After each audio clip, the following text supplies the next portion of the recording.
அருமையானவர்களே, இந்த நாளிலும் ஆண்டுடைய வார்த்தை நான் இடத்திலே கொண்டு வருகிறேன். யோபு 25 12ஆம் வசனம் பாருங்களேன். அவர் தமது வல்லமையினால் சமுத்திர கொந்தளிப்பை அமர பண்ணி தமது ஞானத்தினால் அதன் மூர்க்கத்தை அடக்குகிறார். அப்போ ரெண்டு விஷயம் இருக்கு. தேவனுடைய வல்லமை, தேவனுடைய ஞானம். என்று உங்க சூழ்நிலையில தேவன் தமது வல்லமையை விளங்க செய்ய போகிறார்.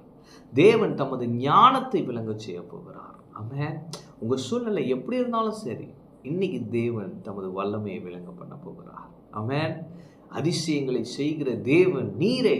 சாதிகளுக்குள்ளே உங்களுடைய வல்லமையை விளங்க பண்ணி நீர். அவ இன்னைக்கு அவருடைய பவரை டிஸ்பிளே பண்ண போகிறாரு.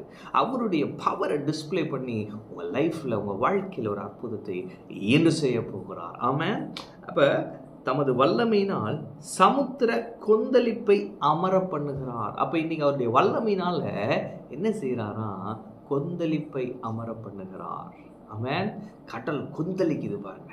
அப்ப உங்களை மூழ்கடிக்கும் பிரச்சனை அப்படியே சீறி பாய்ந்து உங்களை மூழ்கடித்து கவிழ்த்து போட நினைக்கும் பிசாசின் தந்திரங்கள், சில மனிதர்களின் யோசனைகள் தேவன் என்று தமது வல்லமையை விளங்க செய்து கொந்தளிப்பை அமர பண்ணுகிறார். ஆமென்.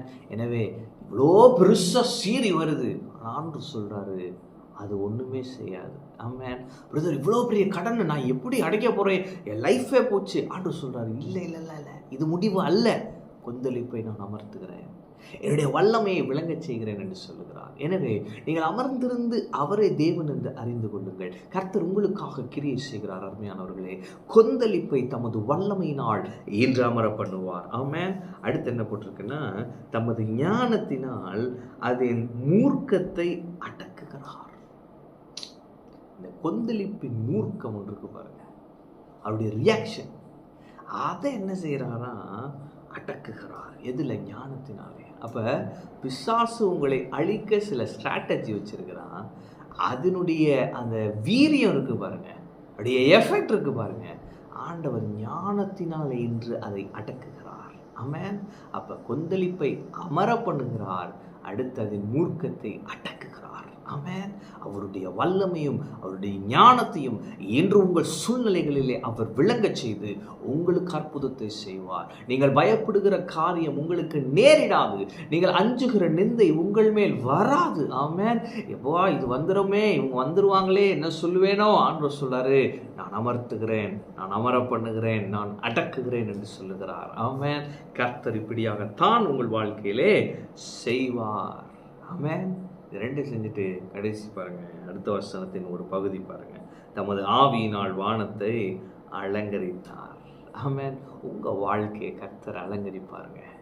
எனவே கொந்தளிப்பை அமர பண்ணுகிறார், அதன் மூர்க்கத்தை அடக்குகிறார், உங்கள் வாழ்க்கையை அலங்கரிப்பார். ஆமென். உங்க வாழ்க்கையை கர்த்தர் அலங்கரிப்பார். உங்க வாழ்க்கை அருமையானதாய், அழகானதாய், இன்பமானதாய், களிப்புள்ளதாய், மிகவும் சந்தோஷம் நிறைந்ததாய், சமாதானம் உள்ளதாய் உங்கள் வாழ்க்கை மாறும். கர்த்தர் உங்கள் வாழ்க்கையை மாற்றுவார். எனவே சோர்ந்து போகாதீங்க.